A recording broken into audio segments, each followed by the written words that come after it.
Hey all, welcome back to Campus Search. ഇന്നത്തെ campus സെർച്ചിൻ്റെ വീഡിയോയിലൂടെ ഞാൻ നിങ്ങൾക്ക് പറഞ്ഞു തരാൻ പോകുന്ന ഒരു കോഴ്സ് ഭയങ്കര ഫെമിലിയർ ആണ്. നമുക്ക് എല്ലാവർക്കും കേട്ട് പരിചയമുള്ള അല്ലെങ്കിൽ നമ്മൾക്ക് എല്ലാവർക്കും അറിയാവുന്ന കോഴ്സിനെ പറ്റിയിട്ടാണ്.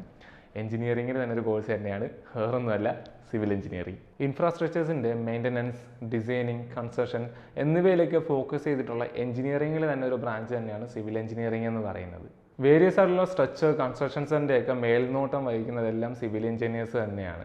അതായത് നമ്മുടെ ഡെയിലി ലൈഫിൽ നമ്മൾ കണ്ടുകൊണ്ടിരിക്കുന്ന റോഡ്, ബ്രിഡ്ജ്, ബിൽഡിങ്സ് ഒക്കെ ഇവരുടെ ഒരു അണ്ടറിലാണ് കൺസ്ട്രക്ഷൻ നടക്കുന്നത്. മാത്രമല്ല നമുക്കിപ്പോൾ വാട്ടർ സപ്ലൈ കിട്ടുന്ന കനാൽസ് അല്ലെങ്കിൽ ഡാംസ് എല്ലാം സിവിൽ എഞ്ചിനീയേഴ്സിൻ്റെ മേൽനോട്ടത്തിൽ തന്നെയാണ് അതിൻ്റെ സ്ട്രക്ചർ, ബിൽഡിംഗ് എല്ലാം നടക്കുന്നത്. സോ നമ്മുടെ ഡെയിലി ലൈഫ് എത്രത്തോളം ഈസിയാക്കാൻ പറ്റുന്നുണ്ടോ അതിലെല്ലാം ഒരു വലിയ പങ്ക് സിവിൽ എഞ്ചിനീയേഴ്സിനും വഹിക്കുന്നുണ്ട്. ഫിസിക്കൽ ഇൻഫ്രാസ്ട്രക്ചറിൽ ഒരു വലിയ റോൾ തന്നെയാണ് സിവിൽ എഞ്ചിനീയേഴ്സിന് ഉള്ളത്. കാരണം നമ്മളിപ്പോൾ ഒരു എക്സാമ്പിളായിട്ട് റോഡോ അല്ലെങ്കിൽ ഒരു ബിൽഡിങ്ങോ എടുത്തു കഴിഞ്ഞാൽ അതിൻ്റെ ഫങ്ഷനാലിറ്റി, സസ്റ്റൈനബിലിറ്റി, അതിൻ്റെ സേഫ്റ്റി ഭയങ്കര ഇമ്പോർട്ടൻ്റ് ഉള്ളത്. ഇതെല്ലാം സിവിൽ എഞ്ചിനീയേഴ്സിൻ്റെ റെസ്പോൺസിബിലിറ്റി തന്നെയാണ്. കാരണം ഇതിൻ്റെ ഒരു ബേസ് അവരാണ് ബിൽഡ് ചെയ്തെടുക്കുന്നത്. ഇപ്പോൾ സിവിൽ എഞ്ചിനീയറിംഗിൽ തന്നെ വേരിയസ് ആയിട്ടുള്ള സബ് ഡിവിഷനുകളുണ്ട്. അപ്പോൾ അത് ഏതൊക്കെയാണ് നമ്മൾ നോക്കിക്കഴിഞ്ഞാൽ structural engineering, geotechnical engineering, transportation engineering, അങ്ങനെ ഒട്ടനവധി കാര്യങ്ങളും അതിന് നിങ്ങൾക്ക് ഇൻക്ലൂഡഡ് ആണ്. ഇതൊരു 4 ഇയർ കോഴ്സാണ്. അത് മാത്രമല്ല നിങ്ങൾ ഇതിൻ്റെ ക്വാളിഫിക്കേഷൻ എന്ന് നോക്കിക്കഴിഞ്ഞാൽ നിങ്ങൾ +2 സയൻസ് ഗ്രൂപ്പ് ആയിരിക്കണം പഠിച്ചിരിക്കേണ്ടത്. അതിൽ തന്നെ ഫിസിക്സ്, കെമിസ്ട്രി, മാത്സ് എന്നീ സബ്ജക്റ്റിൽ അടങ്ങിയ ഗ്രൂപ്പ് തന്നെയായിരിക്കും നിങ്ങൾ പഠിച്ചിരിക്കേണ്ടത്. ഇതിൻ്റെ ഒരു കരിയർ ഓപ്പർച്യൂണിറ്റി ഏതൊക്കെയാണെന്ന് നോക്കിക്കഴിഞ്ഞാൽ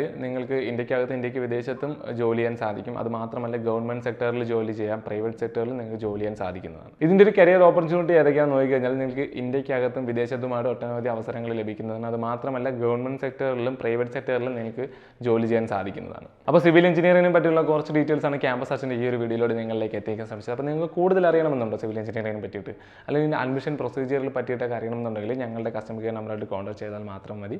അപ്പോൾ ക്യാമ്പസ് സെർച്ചിൻ്റെ ഒരു പുതിയ വീഡിയോയിലൂടെ പുതിയ കോഴ്സുമായിട്ട് നമുക്ക് വീണ്ടും കാണാം.